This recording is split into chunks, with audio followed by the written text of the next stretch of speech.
Howdy everyone, Poacher here with an Age of Magic video, and in today's video we're moving into the quarterfinals of the AI Championships. 8 players are remaining, and we are moving into the match of Juniper versus Palin, and some things have changed from here on out in the tournament. Instead of 20 heroes, the players are presented with 30. There is a much larger board to pick from now. In saying that, the bans have been increased from 6 bans in total to 12 bans in total. So 12 of the heroes are going to be banned, and there is going to be a total of 9 characters per player. So they will get to pick 9 heroes for their team. The reason for this is it's going to give more strategy to the players and more option to change things in and out if a player loses. I couldn't do this from the beginning because it just takes too long to set up, but now we have 8. We can easily do it. It shouldn't be too much of an issue. So this is the first match, Juniper versus Palin, and this is the board they were given. Juniper won the coin toss and she opted to go first. So let's go over the ban process. So we're going to deep dive this. Feel free to skip straight to the fight if you want to, but I want to talk about everything that happened. It was a very interesting step-by-step on what was going on. So straight up, Juniper banning Thane Arg. Then we'll go to Palin for Chrome. I'm just going to name these in order. Belladonna was 3rd. Wilhelm was 4th. Artis 5th.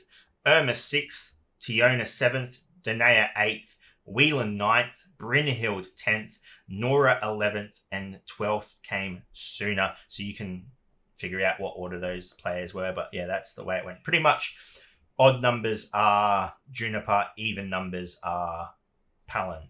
So pretty standard bans. There are a lot of heroes here you definitely don't want your opponent getting. Irma, for example.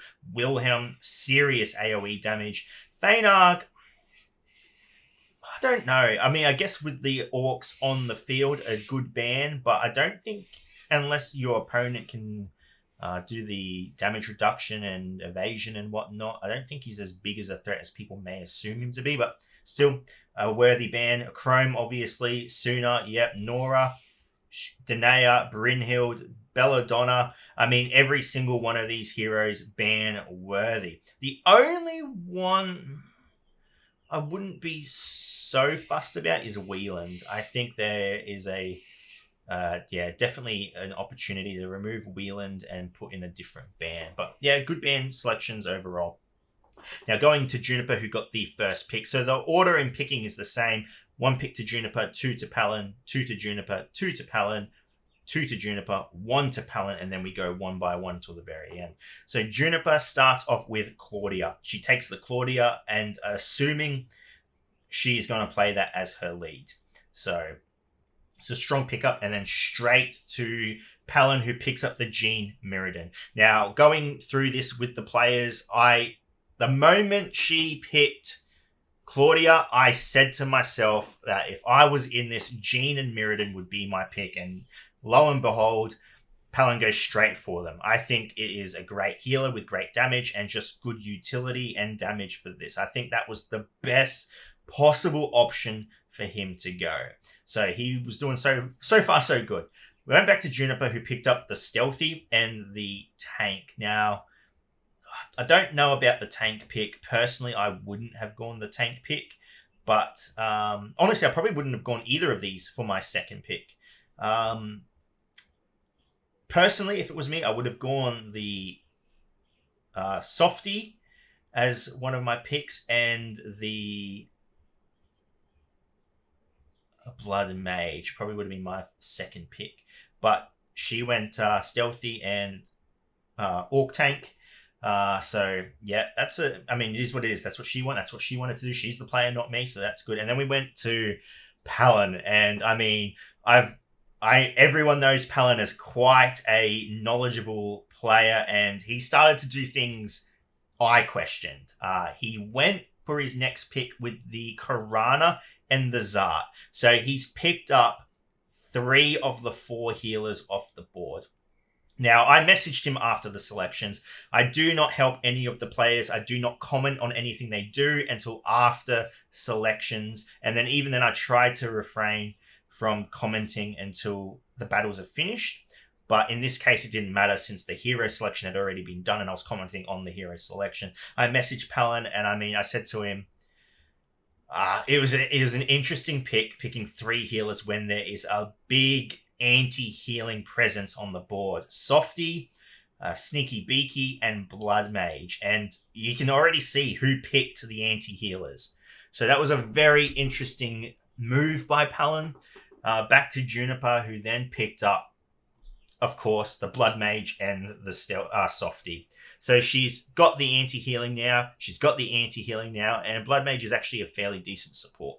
So, yeah. Back to Ryza Palin, who I think now realizes he's gone heavy support and he's lacking damage. So he's jumped straight into the Ryza and the Infernus. So the plan here is the Ryza, obviously just a damage dealer. The only issue with Ryza is his hide. He hides and then he strikes. So there's that one turn of non-activity. However, it's one of the only abilities in the game that makes him completely untargetable. There's no damage going out on him. So, I mean, him hiding isn't affecting him as much, or to say. So the Infernus, though, the reason for Infernus is the dots with the Mirrodin, and you're hoping for some decent AoE and dot damage. Obviously, does not scale in comparison to Mirrodin. Mirrodin is, in the people's eyes, a very average character, but he has the potential to be good. They could have made Mirrodin a really, really good character. He has the foundation of a good character, just not a good character. Back to Juniper, who then picked up the Raspit and the Abyss Hound. So now she is now trying to eliminate the damage from the team, the board, because Palin is so heavy in healing and support. And if you can eliminate damage, it's a big hit for Palin. Back to Palin, who then picked up the Aratar. The Ryza and the Infernus weren't picked together, sorry. He picked Ryza, then it went to subs. So these are 1x1s, but I'll just name all four of them at once. So for Palin's subs, he's gone Infernus, Aratar, Phoenix, and he was forced to take Grok. So Grok's a dead character. You can't do anything with Grok. The issues here, we've got a Phoenix. Again, another healer off the board, but it's not helping Palin in terms of damage.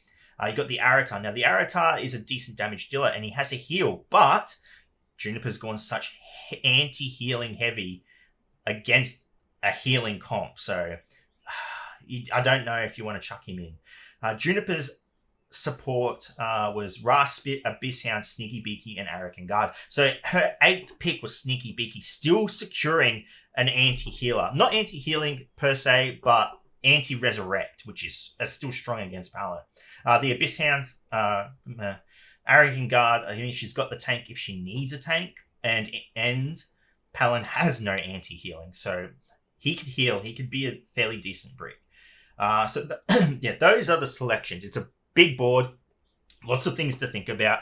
It was so much more interesting watching these players pick out their board compared to the 20 hero selection. So we'll jump into the battle now, and we will see who moves on in the tournament.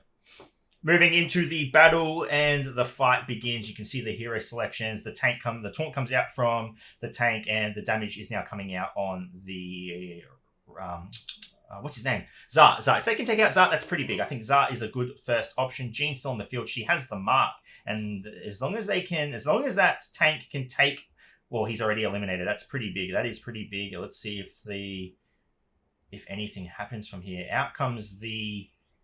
Oh, everything's just falling apart so quickly. Out comes the Lunacy. It's on the Zart. I don't think it's going to do much as the Jean heals, and I mean, it's pretty done from here. I don't think there's much she can do, and Juniper loses the first round, surprisingly. I honestly thought that she would have much more of an advantage in that, but first point goes to Palin. We'll take the fight over to the contenders and see what they want to do. Jumping into round 2, and Juniper has taken out Blood Mage and put in Softy. So we'll see what happens in this battle now. But what we've noticed is, I didn't notice it to begin with. Oh, Lunacy comes out first on the Zart. That's good. In the last battle, Claudia did her poison damage for some reason. Rakan takes a lot of damage still in the battle, though. The poison is up on the Jean. She will take a lot of damage when her turn comes around. But 2 characters already lost on Juniper's team, unfortunately. The Claudia getting some AoE out damage, but she's dot damage, but she's putting it on her characters as well, which almost takes her team apart. The Jean resurrects the Zart. Did that happen? I can't remember. It was just so much happening. That fight did not go how I was picturing it when they were selecting the teams. I thought the anti-healing was going to shut Palin down, but lo and behold, he's pulled through again. Palin, the first AI Championship player to move through to the semi-finals. No, not semi-finals. Yeah, semi-finals. Semi-finals. Well done, Palin. Good on you, mate.